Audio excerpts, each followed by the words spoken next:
हरे गोपाल हरे जय जय प्रभु राधा रमन जी हरे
পরীক্ষিতকে শ্রবণ করাচ্ছেন, এদিকে নৈমিষারণ্যে সুতমণি সৌনকাদের ঋষিগণকে শ্রবণ করাচ্ছেন।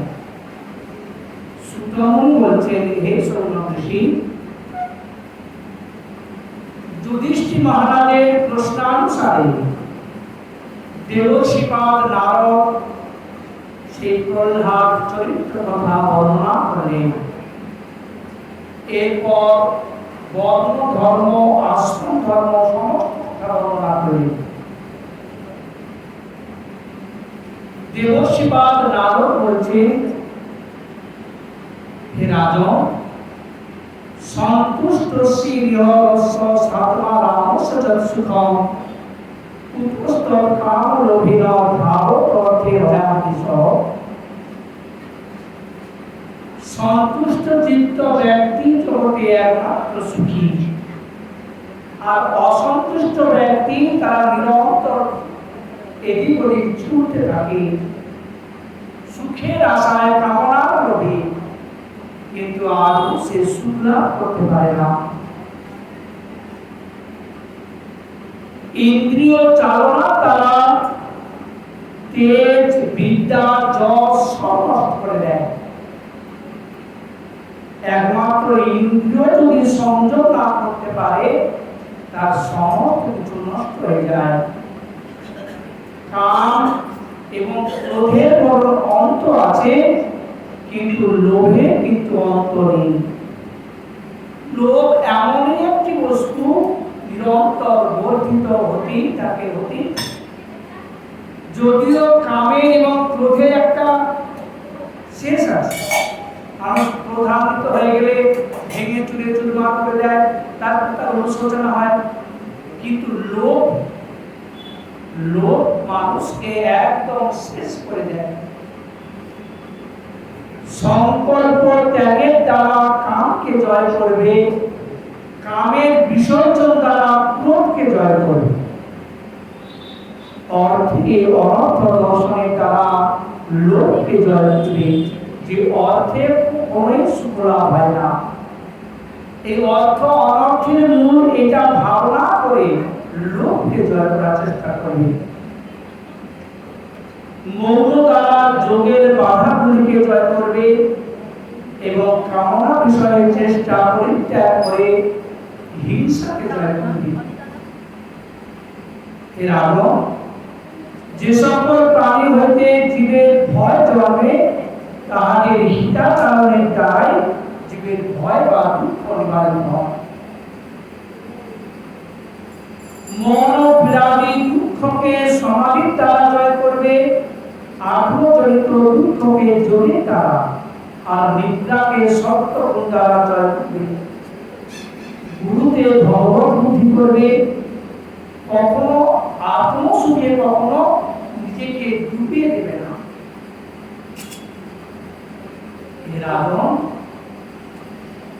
আমি তার প্রত্যক্ষ প্রমাণ। আমি পূর্বজন্মে অতীতকালে উপবল নামক বসু ছিলাম। এক লম্পট বন্ধনকে আমি জন্মগ্রহণ করেছিলাম।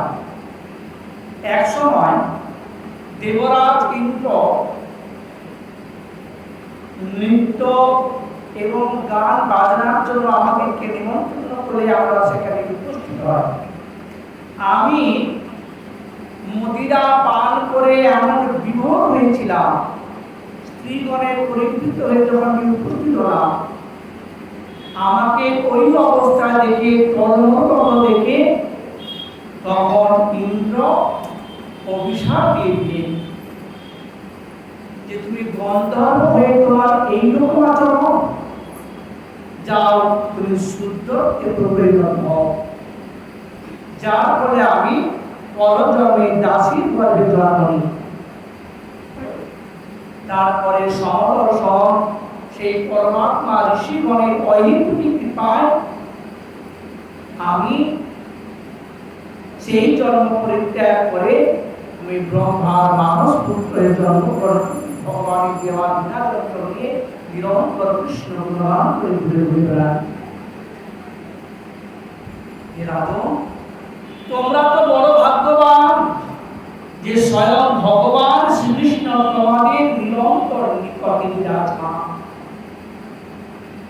ভগবান হয়ে তোমাদের অশ্বচালনা করছে, রথচালনা করছে, রথী রয়েছে। বন্ধু বলো, ভাই বলো, সখা বলো, মিত্র যাই বলো না কেন, গুরুহং পরম ব্রহ্ম মনুষ্যলিঙ্গম, সেই পরম ব্রহ্ম ভগবান তিনি গুরুরূপে মানুষাকৃতি ধারণ করে তিনি জগতে বিচরণ করছেন এবং তোমাদের নিজ গৃহে অবস্থান করছে। সেই পরম ব্রহ্ম ভগবানের অহেতুকী কৃপা না হলে পরে জীব কখনোই নিজেকে বা অন্যকে জানতে পারে না। দেবর্ষি নারদ সমস্ত কথা বর্ণনাকে যুধিষ্ঠির মহারাজের মন শান্ত করে সেখান থেকে চলে গেলেন। এরপর সৌর ঋষির প্রশ্নানুসারে সুতমুনি বলছেন, হে ঋষিগণ, রাজা পরীক্ষিত স্বয়ংভূ মন্বন্তরের কথা শ্রবণ করার পর অন্যান্য সমস্ত কথা জানতে চাইলেন। আর অন্য কথা যখন জানতে চাইলে তখন বলছে যে এই স্বয়ংভূ মন্বন্তরে যে সমস্ত লীলা হয়েছে তা বর্ণনা করলাম। দ্বিতীয় মনু হলেন অগ্নিপুত্র সরথিস, তৃতীয় মনু হলেন প্রিয়পুত্র উত্তম এবং তারই ভ্রাতা তামস, তিনি হলেন চতুর্থ মন্বন্তর। এই চতুর্থ মন্বন্তরে হরিমেধসে ঔরসে হরিণী নামক পত্নীর গর্ভে ভগবান আবির্ভূত হয়ে তিনি গজেন্দ্রকে উদ্ধার করেছিলেন। সেই গ্রহের কবল থেকে এক গজরাজ হস্তিকে তিনি মুক্ত করেছিলেন। পরীক্ষিত মহারাজ জানতে চাইলেন সেই কাহিনী। তখন সুখদেব সেন বলছে, ক্ষীর সমুদ্র পরিবেষ্টিত এক ত্রিকূট পর্বত ছিলেন, অযুগ যোজক বিস্তৃত সেই ত্রিকূট পর্বত। সেই পর্বতে এক উপত্যকা ছিল। সেই উপত্যকায় দেবাঙ্গনাগণ নিরন্তর বিরাজ করতেন এবং বরুণের একটি সরোবর ছিল, ঋতুমত নামক সরোবর। সেই সরোবরে নানা প্রকার পদ্ম, নানা প্রকার ফুল প্রস্ফুটিত, চারিদিকে বৃক্ষলতায় পরিপূর্ণ। এখন সেই বনের মধ্যে বাস করতেন এক হস্তিরাজ, সহস্র হাতির বল। তার গায়ে এতই শক্তি যে সহস্র হাতি যদি আসে সবাইকে পরাজিত করতে পারে, এতই ক্ষমতা। আর সুখদেব গোস্বামী বর্ণনা করছে সংসারের চিত্রটি কেমন। সেই সহস্র হস্তির বল হস্তিরাজ তার স্ত্রী পুত্র আগে পরীক্ষিতা হয়ে একদিন কামে অনুভব করে সমস্ত বৃক্ষ আদি তছনছ করতে করতে সেই সরোবরে উপস্থিত।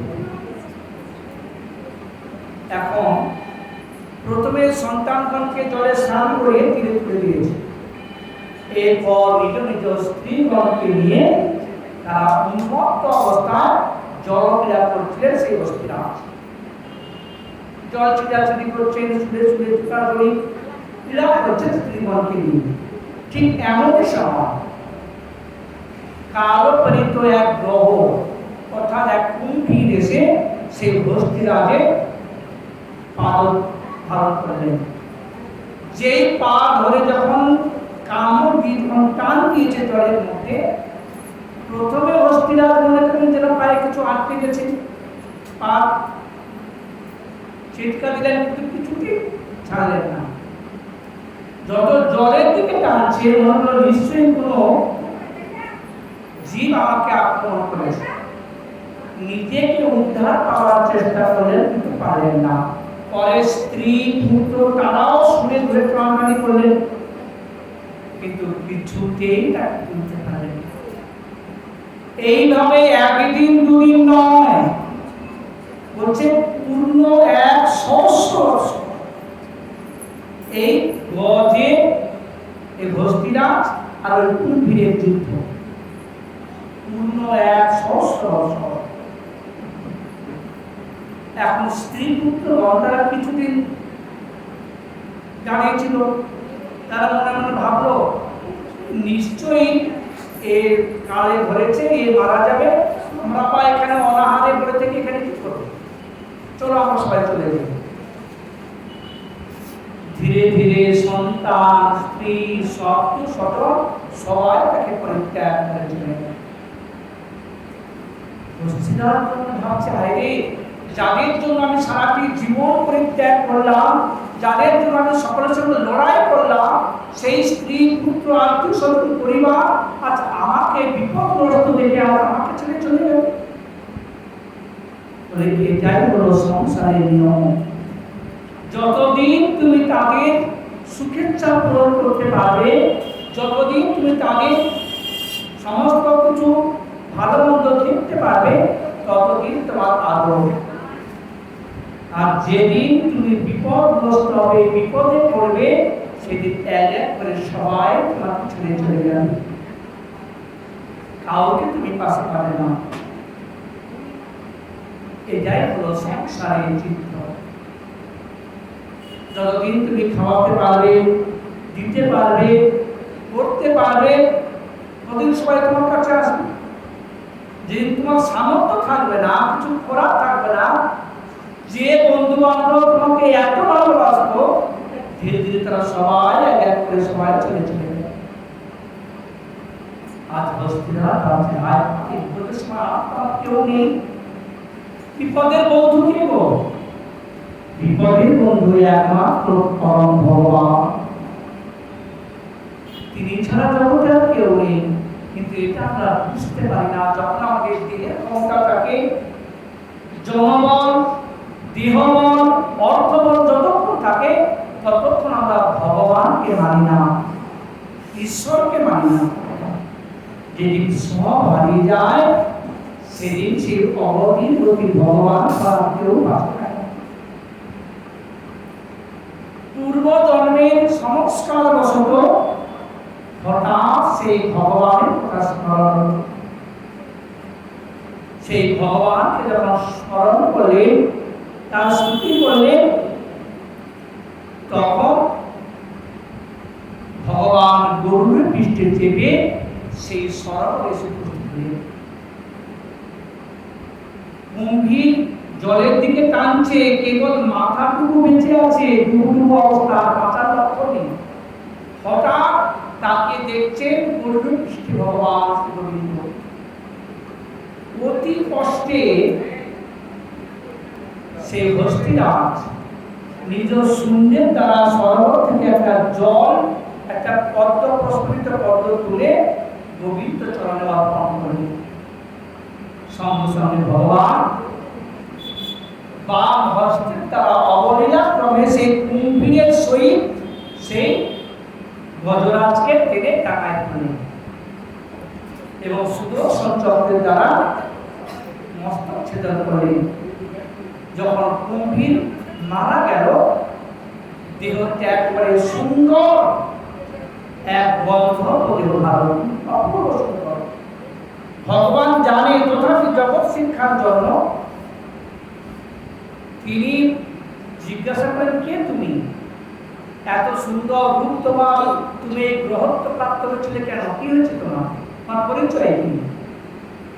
তখন বললেন, আমি বহু গন্ধর্ব ছিলাম।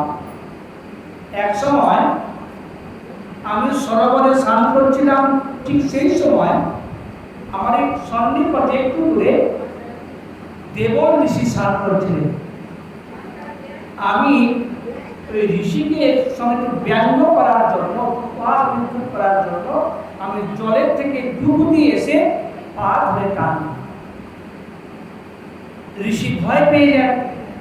পরে যখন আমাকে দেখছে, আরে কি গন্ধর্বে তোমার এইরকম করে আচরণ, যাও, আমি অভিশাপ দিলাম, তুমি গ্রহণ করো। সঙ্গে সঙ্গে এই কুম্ভীর দেহ ধারণ করলেন। তখন আমি বলেছিলাম, ঋষিবর আমি তো অপরাধ করে ফেলেছি, আমার মুক্তি কিসে হবে? যেদিন তুমি ভক্ত শ্রেষ্ঠ হস্তিরাজের চরণ ধারণ করতে পারবে, সেদিন ভগবানের স্পর্শে তোমার মুক্তি হবে। ভক্ত সঙ্গ ছাড়া কখনো তোমার কারণ মুক্তি হয় না। এই হস্তিরাজ ছিলেন পরম ভক্ত। এখন দেখতে দেখতে যখন গন্ধর্ব চলে গেল, দেখতে দেখতে সেই হস্তিরাজ সেই হস্তির দেহ পরিত্যাগ করে এক সুন্দর নরদেহ ধারণ করে অপূর্ব সৌন্দর্যময়ী। ভগবান প্রণাম করলেন, কে তুমি? কি বলে, আমি হলাম পাণ্ডব দেশীয় রাজা ইন্দ্রদ্যুম্ন। আমি এক সময় প্রয়াগরাজ পর্বতে তপস্যা করছিলাম। ঠিক এমন সময় সেখানে এসে উপস্থিত হয় অগস্ত্য ঋষি। আমি ভগবানের তপস্যা করছি, ভগবানের আরাধনা করছি, ঋষি এসেছে আমি দেখলাম, দেখেও না দেখার ভান করে চুপচাপ বসে আছে। ঋষি দেখলো, আরে আমি এসেছি তোকে একটা সম্মান জানাবে বা তারা আহ্বান করবে তা না জানিয়ে পুরো চুপচাপ বসে আছে, তুষ্ণীর মতো চুপচাপ বসে আছে। ঋষি হয়ে গেল ক্রোধ, সঙ্গে সঙ্গে অভিশাপ দিলেন, তোমার মতি স্তব্ধ হয়ে যায়। তুমি যে তুষ্ণীর মতো বসে আছো, চুপচাপ বসে আছো, তোমার বুদ্ধি স্তব্ধ হয়ে যায়, তুমি কুণ্ঠরত্ন প্রাপ্ত হও। অভিশাপ দিলেন। হাতিদের বুদ্ধি হচ্ছে স্তব্ধ বুদ্ধি, হাঁটা বুদ্ধি। তাই সেই ইন্দ্রদ্যুম্ন রাজা ঋষি অগস্ত্যের অভিশাপে কুণ্ঠরত্ন প্রাপ্ত হয়, হস্তিদেহ প্রাপ্ত হয়। আজ ভগবানের স্পর্শে মুক্তি লাভ করলেন। ভগবান জগৎকে শিক্ষা দিলেন, দেখো মদ ভক্ত পূজা বা দিব্য, আমার থেকে আমার ভক্ত পূজা দিন। আমার পূজা করলে আমি প্রসন্ন হই না, আমার ভক্তকে আগে সম্মান জানাও, আমার ভক্ত সেবা আগে করো, তারপরে আমার সেবা। ধরো ভগবানের সেবা করতে করতে কেউ কোনো সাধু বস্তু বেঁচে গেছে, তুমি কি চুপচাপ বসে থাকো? বলছে না, আগে সাধু বস্তু সম্মান জানাও, তারপরে তুমি ভগবানের অর্চনা করো। বলছে আরাধনা নাম সর্বেশাং বিষ্ণু আরাধনা কর, সমস্ত আরাধনার মধ্যে শ্রেষ্ঠ হচ্ছে ভগবত আরাধনা। তস্মাৎ পরম পরম দেবী তদীয়ানাং সমাজম, তার থেকেও সব থেকে উত্তম কি না তদীয়ানা, ভগবানের ভক্ত পূজা, ভক্তকে সম্মান জানানো। তার প্রমাণ দেখুন, শ্রীজীব গোস্বামী পাদ তার জগৎকে শিক্ষা দিয়েছেন। শ্রীমন নরোত্তম ঠাকুর মহাশয় তখন খেতুরিতে বিরাজ করছেন, 6 বিগ্রহ প্রতিষ্ঠা হয়ে গেছে। শ্রীজীব গোস্বামী পাদ নরোত্তম ঠাকুরের মন মহাশয়ের পরীক্ষা করার জন্য যে তার প্রেম ভক্তি কতটা গাঢ়, এটা পরীক্ষা করার জন্য শুধু বৃন্দাবন থেকে 2 জন বৈষ্ণবকে খেতুরি, বাংলাদেশ খেতুরিতে আটা পাও। শ্রীজীব গোস্বামী পাদ সেই 2 জন বৈষ্ণবকে বলে দিল যে তোমরা নরোত্তম ঠাকুর মহাশয়ের কুঠিরে যাবে, কখন যেন ঠিক মধ্যাহ্নটা, যখন ভগবানের মধ্যাহ্নে ভোগ রান্না হয়ে যাবে, ঠাকুরের পারস হয়ে যাবে, মন্দিরে পারস যাবে, ঠিক সেই মুহূর্তে তোমরা গিয়ে উপস্থিত হবে, গিয়ে বলবে আমরা খুব ক্ষুধার্ত, শুধু বৃন্দাবন থেকে আসছি, এখন না খেলে আমরা প্রাণে বাঁচবো না, আমরা খুব ক্ষুধার্ত। তোমরা কে বলবে? আর কিছু করতে পারবে। শ্রীজীব প্রভু 2 জন বৈষ্ণবকে শিখিয়ে উঠিয়ে দিলেন খেতুরি।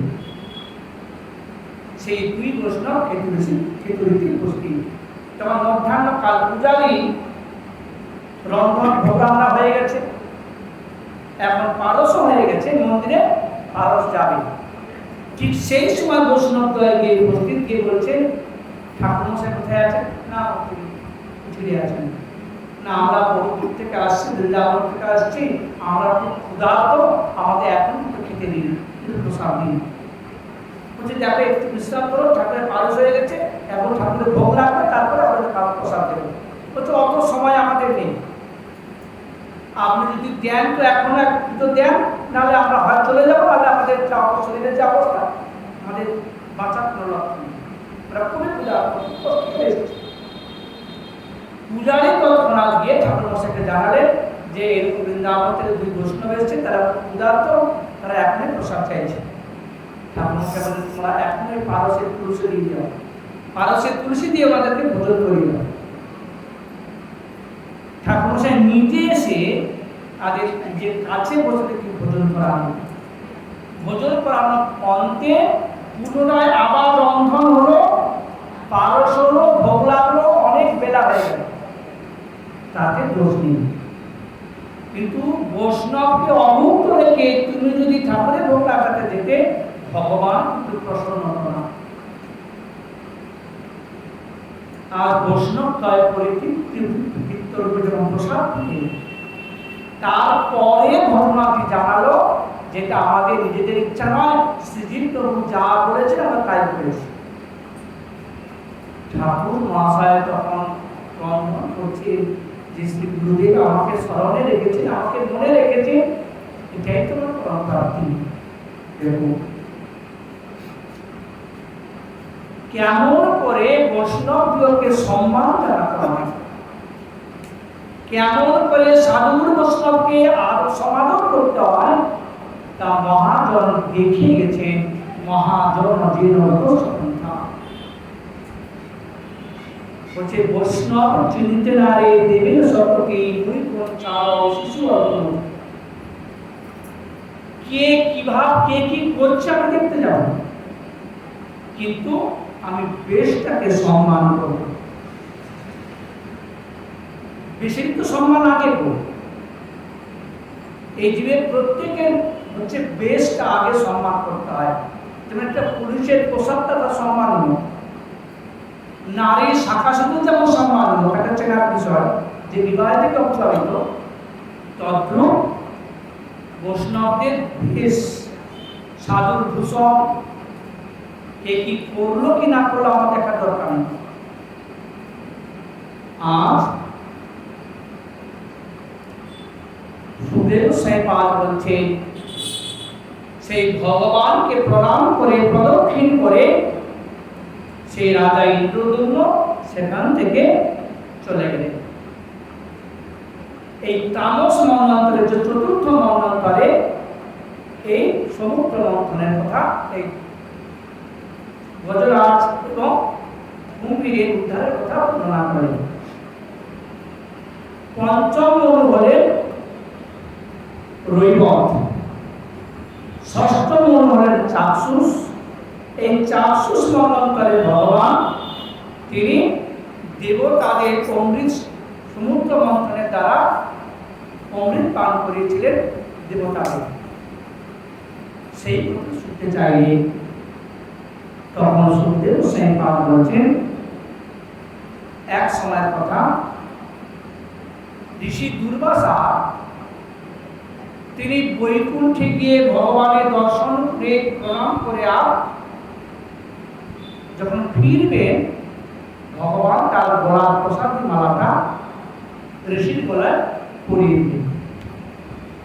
ভগবানের প্রসাদী মালাটা পরে আর দুর্বাসা ঋষি আসছেন, আনন্দ চিত্তে ফিরছেন। পথে দেখা কার সঙ্গে? দেবরাজ ইন্দ্রের সঙ্গে।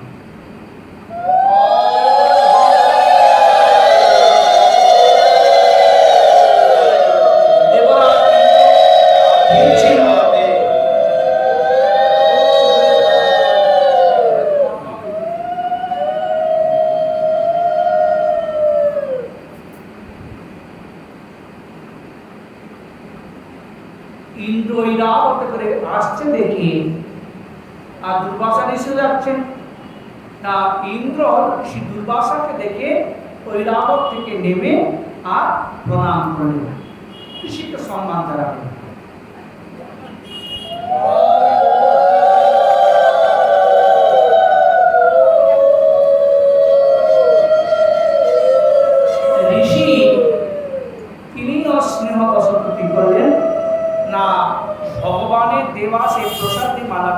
ঋষির গলায় পরিয়ে দিলেন। ইন্দ্রের গলায় পরিয়ে দিলেন।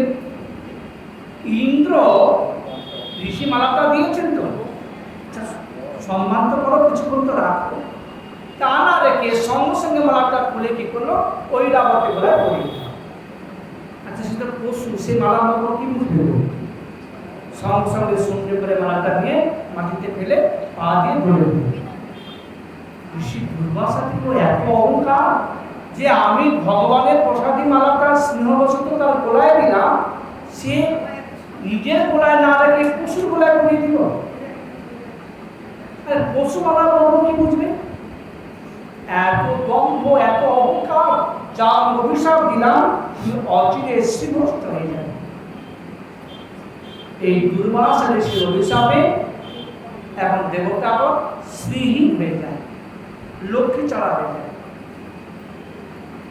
এই সুযোগে এখন দৈত্যরা স্বর্গরাজ্য আক্রমণ করছে। তখন আর গুরুদেব কিভাবে করবে? শ্রীহীন হয়ে গেছে, ঋষির অভিশাপ।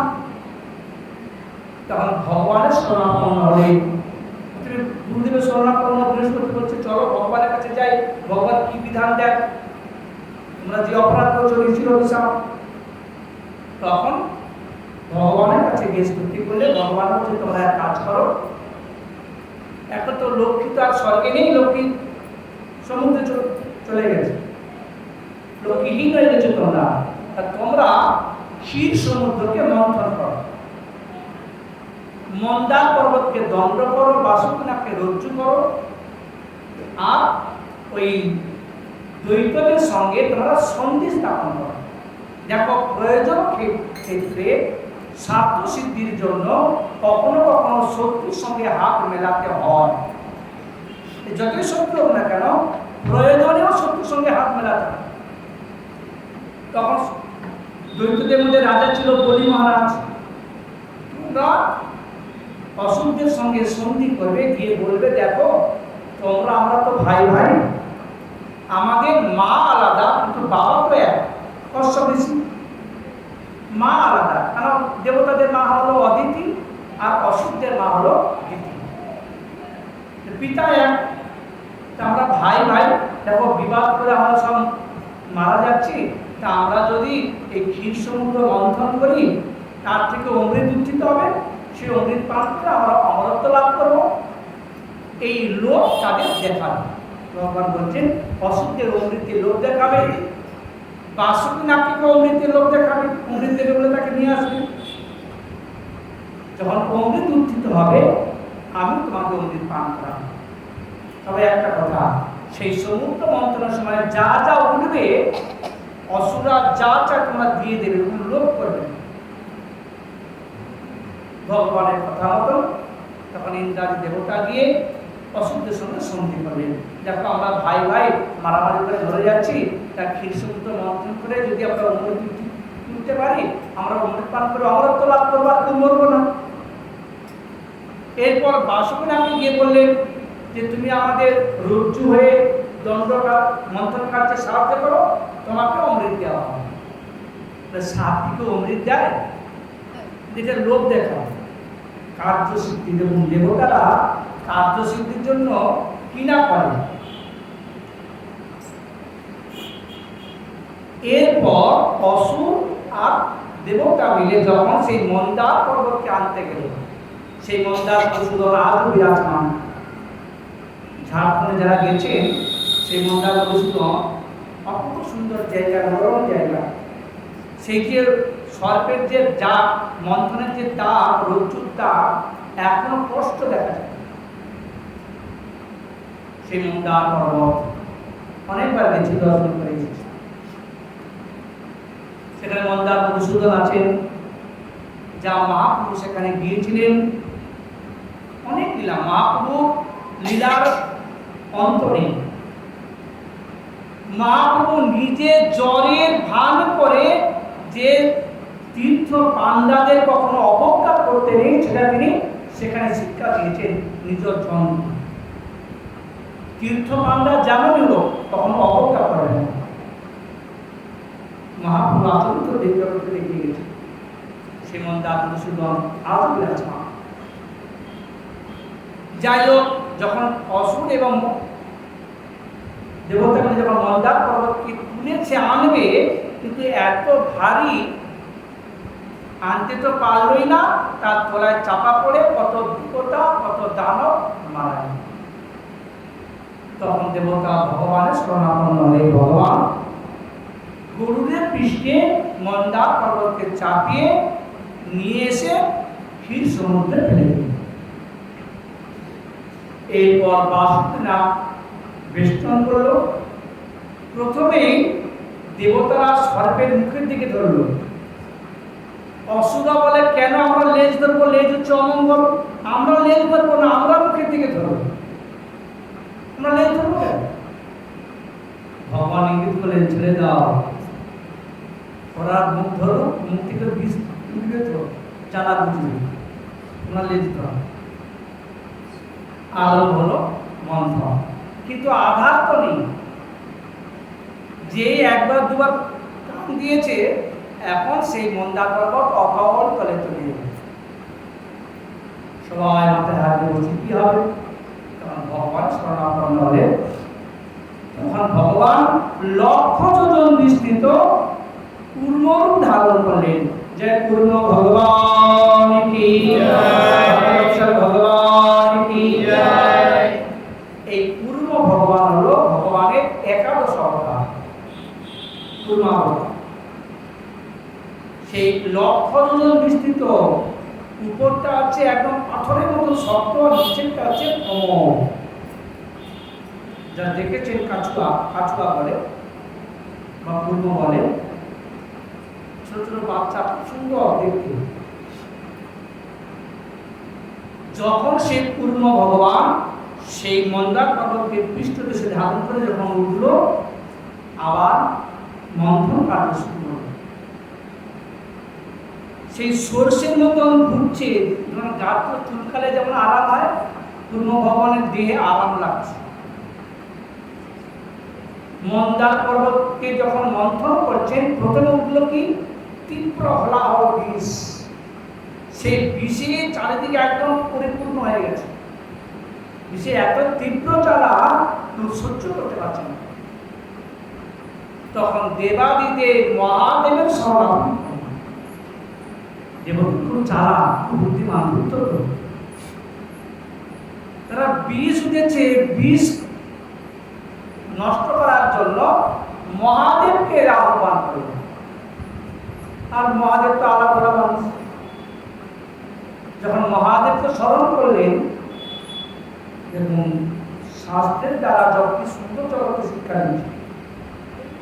যখন দেবতারা মহাদেবকে আহ্বান করলেন, তখন মহাদেব দেবী পার্বতীকে বলছে, দেবী পুংস কৃপয়ত ভদ্রে সর্বাত্মা প্রিয়তে হরি প্রীতে হর ভগবতী প্রিয় সচরাচর তস্মাৎ ইদং গরম ভুঞ্জে প্রজানাং সস্তু রস্তুনি। হে দেবী, তুমি যদি আদেশ করো জগৎ কল্যাণের জন্য, আমি এই বিষ ভক্ষণ করব। এতে ভগবান প্রসন্নতা লাভ করবে। যে কার্যে ভগবান প্রসন্ন হন, সেই কার্যটাই হলো কার্য। চরাচর বিশ্ব প্রসন্নতা লাভ করবে, ভগবান প্রসন্নতা লাভ করবে। তুমি যদি আদেশ করো, তাহলে আমি গিয়ে বিষ পান করব। আচ্ছা, মহাদেব পার্বতীর কাছে অনুমতি নেওয়ার পর কি বা প্রয়োজন? প্রয়োজন কেন? কিন্তু এখন নয়, তিনি সংসারী, স্ত্রী আছে, ছেলে মেয়ে আছে, সবই আছে। তাহলে সংসারী জীব যখন কোনো কর্ম করতে যাবে, স্ত্রী যখন কোনো কর্ম করতে যাবে, স্বামীর অনুমতি নেবে। স্বামী যদি কর্ম করতে যায়, স্ত্রীর অনুমতি নেবে। একক সিদ্ধান্ত নিয়ে যখন কোনো কর্ম করতে যাবে, তখনই হয় সংসারে অশান্তি বিড়ম্বনা। সন্দেহ থাকে, উভয়ের সন্দেহ হয় এবং তাতেই জগতে সংসারের মধ্যে অশান্তি লেগে। তাই স্বামী স্ত্রী উচিত উভয় সম্মতি নিয়ে কোনো কর্ম করা। এই আগে দেখালেন না, মহাদেব নিষেধ করা সত্ত্বেও সতীমা যখন বাপের বাড়ি চলে গেল, ফলস্বরূপ কি হলো? বিনাশ প্রাপ্ত। ফল ভালো। কারণ স্বামীর বিনা অনুমতিতে স্ত্রী যদি কোনো কর্ম করতে যায় সেটা কখনোই ভালো হয় না। আবার স্বামী যদি স্ত্রীকে অনুমতি না নিয়ে স্ত্রীর বিনা অনুমতি যদি কর্ম করতে যায় তার ফলও কিন্তু ভালো হবে। মহাদেব বিষ পান করে তাকে রক্ষা করেছিলেন কে? মা। এত সহজ নয়, এটা সংসারের নিয়ম, এটা সংসারের চিত্র। মহাদেব দেবী পার্বতী তাদের যে সংসার না, অদ্ভুত। আমরা কতটুকু যন্ত্রণা ভোগ করি ভেবে দেখো। আমরা স্ত্রী পুত্র আত্মীয় স্বজন নিয়ে কতটুকু যন্ত্রণা ভোগ করি। মহাদেব তিনি কম যন্ত্রণা ভোগ করেন, সব বৈরিক। দেখুন কার্তিক, গণেশ, লক্ষ্মী, এদের বাহুগুলো দেখতে একবার সব খাদ্য সংকট। ভেবে দেখো কতটা এই বিরোধীর মধ্যে তারা সংসার করছে। সবাইকে নালিশ করে, ইঁদুরকে নালিশ করে, পেঁচাকে নালিশ করে, ময়ূরকে নালিশ করে, সাপকে নালিশ করে যে আমাকে খেতে আসছে, ও আমাকে খেতে আসছে, আমাকে তারা দিচ্ছে। মা দুর্গার বাহন সিংহ, সবই তো একদম জবা খেঁচে, সব ভয়ভীত হয়ে থাকে। এত বিরোধীর মধ্যেও সংসার করে মহাদেব এবং মা, তথাপি আনন্দময়। কেন না? নিরন্তর যদি ভগবানকে স্মরণ রাখা যায় আর যদি সঠিক পথে চলা যায়, যত বাধাই আসুক, যত দুঃখ আসুক, যত যন্ত্রণা আসুক, সব অতিক্রান্ত করে একমাত্র ভগবত চিন্তন। মহাদেব নিরন্তর চিন্তন করেন ভগবানকে, ঈশ্বরকে স্মরণ করেন। তাই ইষ্টদেবকে সংকর্ষণ, যার জন্য গোড়ায় সাপ ঝোলানো আছে, যাতে ভুলে না যায়। তার প্রভু যাতে ভুলে না যায় তার জন্য সর্বভূষিত। তাহলে আমরা সংসার কতটুকু যারা যন্ত্রণা ভোগ করি, তার অধিক যন্ত্রণা ভোগ করেন মহাদেব। এই আজ মহাদেব বিষ ভক্ষণ করতে যাবে, তাই নিজ স্বামী স্ত্রীর কাছে অনুমতি নিচ্ছে যে দেবী তুমি যদি অনুমতি দাও তাহলে আমি গরম ভুঞ্জে এই বিষ গ্রহণ করব। আর দেবী তো জানে তার স্বামী প্রভাবের কথা, মহিমার কথা, তখন হচ্ছে বেশ আপনার যা হচ্ছে আপনি করুন।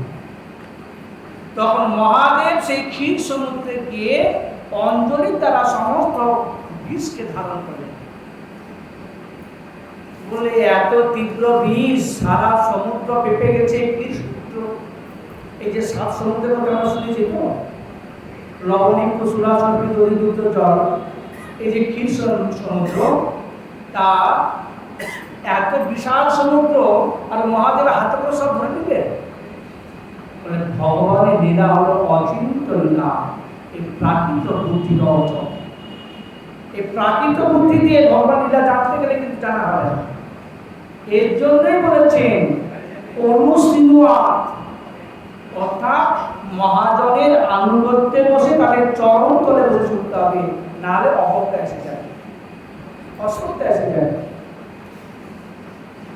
ভগবানের লীলা হলো অচিন্তময় লীলা।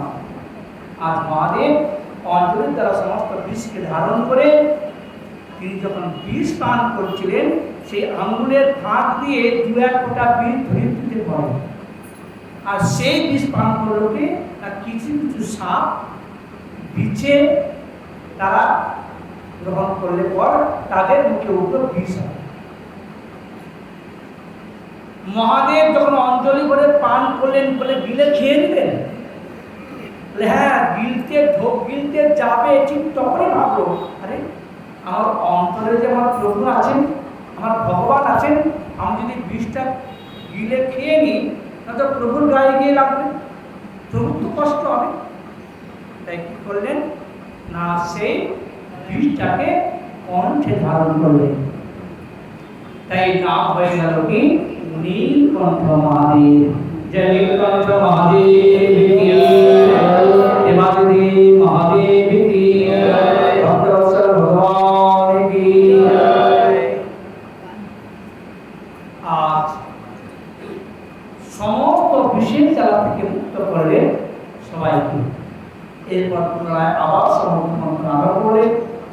প্রথমে সুরভি নামে গাভী উত্থিত হয়, যা ঋষিগণ গ্রহণ করেন কবি যজ্ঞের জন্য, কবি আদির জন্য।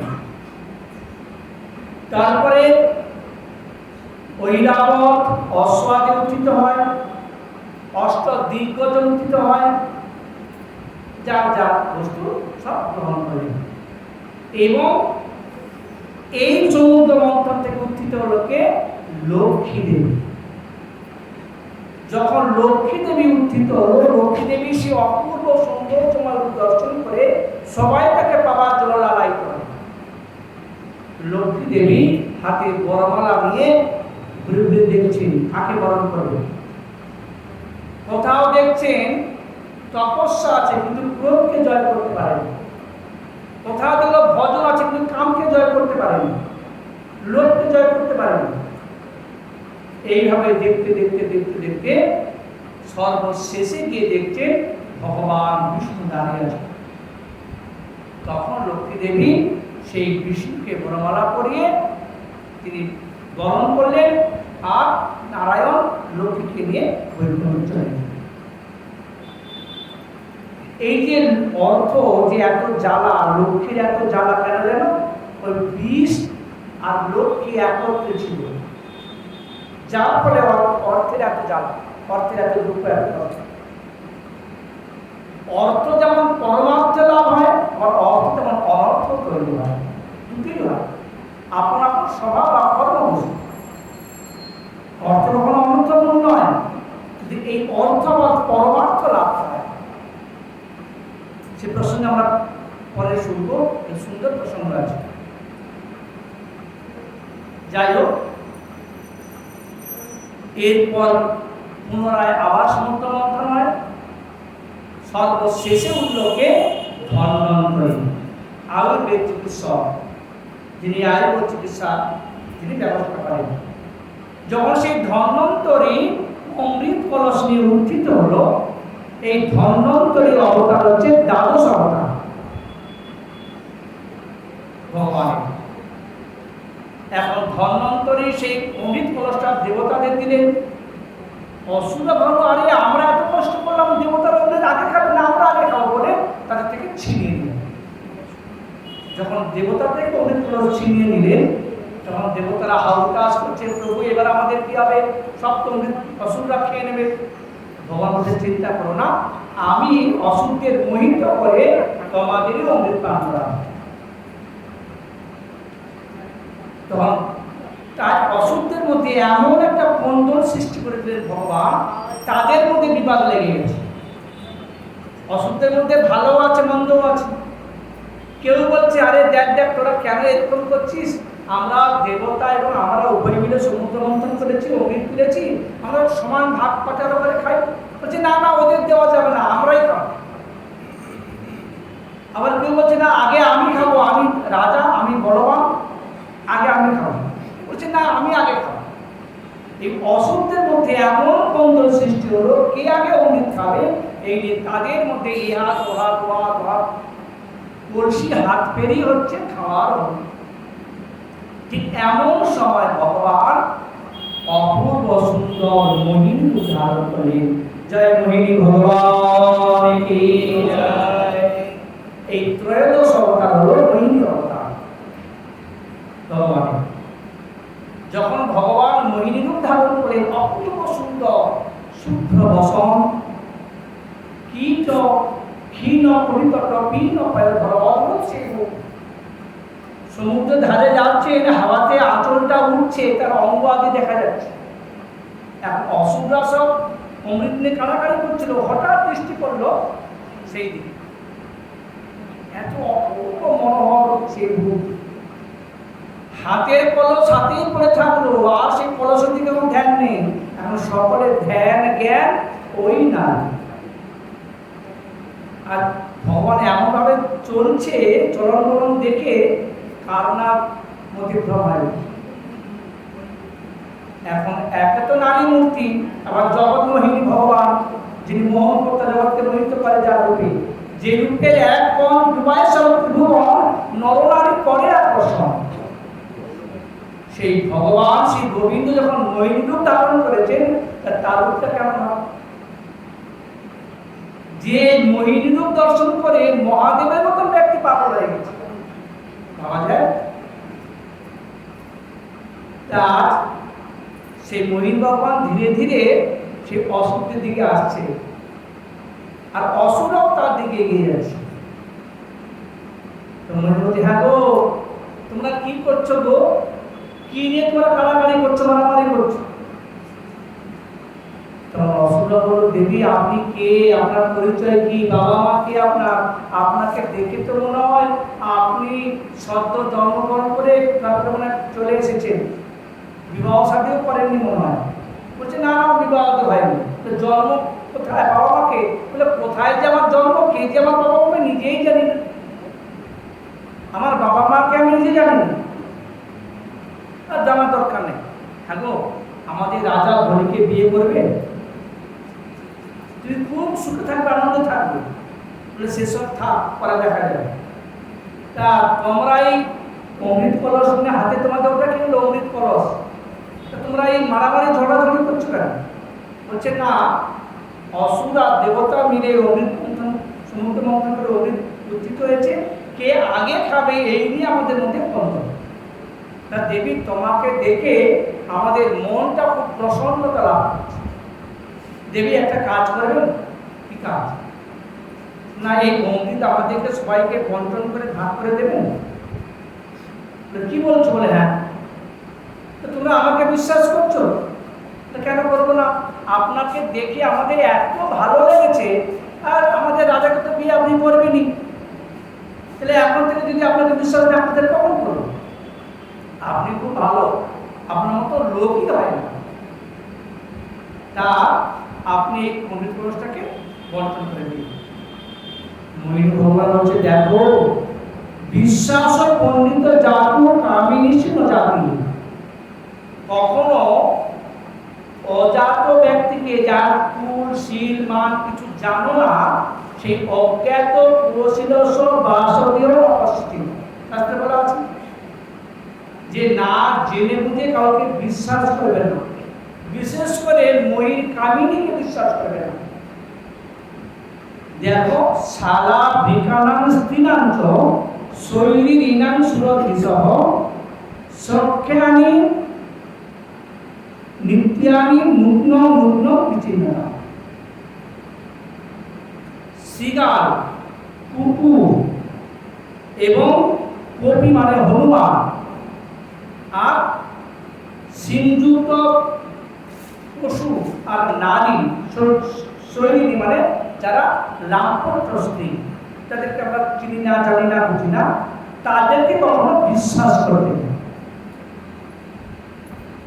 যদি তুমি পুরোটা রমণীকে বিশ্বাস করো, উপপতিকে ঘরে ডেকে এনে, দরজা খুলে ডেকে এনে নিজের স্বামীকে রাত্রেবেলা খুন করে। অতএব সেই রকম ব্যক্তি কোনো বিশ্বাস করতে নেই। তা তোমরা আমাকে চেনো না, যেমন আমাকে বিশ্বাস করছো। বলে, বা তুমি নিজে নারী হয়ে একজন নারীর নিন্দা করছো, তুমি খুব ভালো লোক, তোমার মতো লোকই হয় না। বলে, হ্যাঁ, এটা তো চাই, বিশ্বাস তো করো, তারপর তো দেখাবো না। তাই এমন ভাবে যখন নিন্দা করলেন, তাতেই ডুবে গেলেন।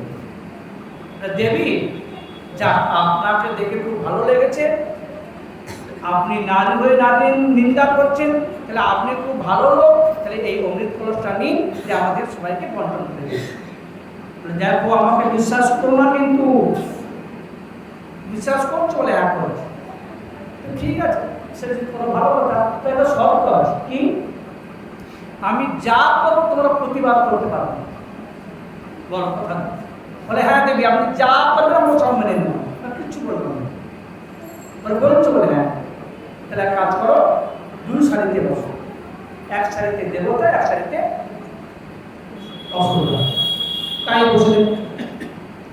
ভগবান প্রথম দেবতার দিক দিয়ে অমৃত পান করাতে শুরু করলেন, আর মাঝে মাঝে ওই কলসটা হাত ফের করে নিয়ে ঘুরিয়ে নিয়ে, ওটা ভগবানের লীলা তো, এই কলসিটা পাল্টে নিয়ে মাঝে মাঝে অসুরদের জল পান করা। তাদেরকে জল খাওয়াচ্ছে। অসুরা তো অত বোঝে না, ওরা ভাবছে একই কলস, ওদিকেও কিছু দিয়ে পড়া এদিকে দিচ্ছে না, পঙ্গত করতে দুদিকে সমানভাবে দিতে হয়, তো দুই সারিতে বসছে, মানে যদি একদিক দিয়ে দিয়ে যায় মনে করে যা সব পুড়িয়ে গেল আর আমরা পাবো, দুটিকে অর্ধেক অর্ধেক সমান করে ভারসাম্য হয়ে যেতে হয়। এই ভগবান একবার অসুরদের জল খাওয়াচ্ছে আর দেবতাকে অমৃত খাওয়াচ্ছে। এই অসুরদের মধ্যে রাহু ছিল খুব বুদ্ধিমান। রাহু মনে করে ভাবছে নারী সুবিধাজনক নয়, এই কাজ করলে আমার অসুরকে ভালো লাগছে না, দরকার নেই বাবা, যদি অমৃত না পাই। এই রাহু কি করলো, ছদ্মবেশ ধারণ করে আর ওই দেবতাদের মাঝখানে গিয়ে বসে, চন্দ্র এবং সূর্যের মাঝখানে গিয়ে বসে বললেন। এখন মহিন ভগবান ভাবছেন তাড়াতাড়ি করে দিয়ে একে শেষ করতে হবে, যদি ধরা পড়ে যায়। তাড়াতাড়ি করে যখন দিয়ে যাচ্ছেন অমৃতটা, এখন রাহুর হাতেও দিয়ে দিয়েছে, রাহু খেয়ে নিয়েছে। যখন অমৃত দেওয়া শেষ, তখন চন্দ্র সূর্য তাকে গেছে, তো আমাদের দেবতা নয়, কেউ নয়। তখন বলছে প্রভু আপনি বললেন কি, বলে কি, এই যে রাহু আপনি অমৃত দিয়ে দিলেন। সঙ্গে সঙ্গে ভগবান সুদর্শন চক্র ধারণ করে রাহুর মস্তকটা কেটে দিলেন। কিন্তু অমৃত পান করার জন্য রাহু আর মরল না, মস্তকটা হলো রাহু আর দেহটা হলো কেতু। এই কেতুই হলো পৃথিবীর ছায়া, আর রাহু দেহ না থাকার জন্য ওই চন্দ্র সূর্যকে পর্বে পর্বে গ্রাস করে, কিন্তু বেরিয়ে যায়, ধরে রাখতে পারে না। ভগবান মোহিনী অন্তর ধ্যান করে চলে গেল। একদিকে কি দেখালেন গো, নিজের রূপ গোপন করে যদি ছদ্মবেশ ধারণ করে যদি ভালো কিছু করতে যাও, তাহলে ঠকাতে যাও, তার পরিণাম কিন্তু কখনোই ভালো হয় না। স্বস্বরূপে থাকো, তাতে ভালো মন্দ এটা কিছু হবে, কিন্তু স্বরূপ গোপন যদি কিছু করতে চাও, তার পরিণাম কখনোই ভালো হয় না। আজ ভগবান দেখিনি। এরপর আরম্ভ হলো ভীষণ যুদ্ধ। দেবতারা অমৃত পান করেছে, অমরত্ব লাভ করেছে, আর ভয় নেই। এখন এই যুদ্ধেতে এক এক করে অসুররা নিধন হতে লাগবে, এমনকি বলি মহারাজও মারা গেল। এমন সময় ব্রহ্মা করতে গেছে, নারদ সে দেবতাদের বললেন, দেখো তোমরা অমৃত পান করে অমরত্ব লাভ করেছ, আর অসুরকে নিধন করো না, তাহলে পৃথিবীর ভারসাম্য থাকবে না, কারণ দুটোরই প্রয়োজন। তখন তারা বিরত হয়ে দেবতারা চলে গেলেন। আর যারা বেঁচে ছিল তাদেরকে বললেন, অসুরদের বললেন, তোমাদের রাজা বলি তো মারা গেছে, তোমাদের শ্রী গুরুদেব শুক্রাচার্য তিনি অষ্ট পর্বতে তপস্যা করছেন, বলিকে সেখানে নিয়ে যাও, সঞ্জীবনী বিদ্যার দ্বারা তোমাদের রাজাকে আবার প্রাণ, মানে সঞ্জীবনী বিদ্যা জানতেন শুক্রাচার্য, মৃত ব্যক্তির প্রাণ সঞ্চার করতে পারেন। এই সমুদ্র মন্থনের কথা সুখদেব গোস্বামী বর্ণনা করেন। এটা হলো ষষ্ঠ মন্থন।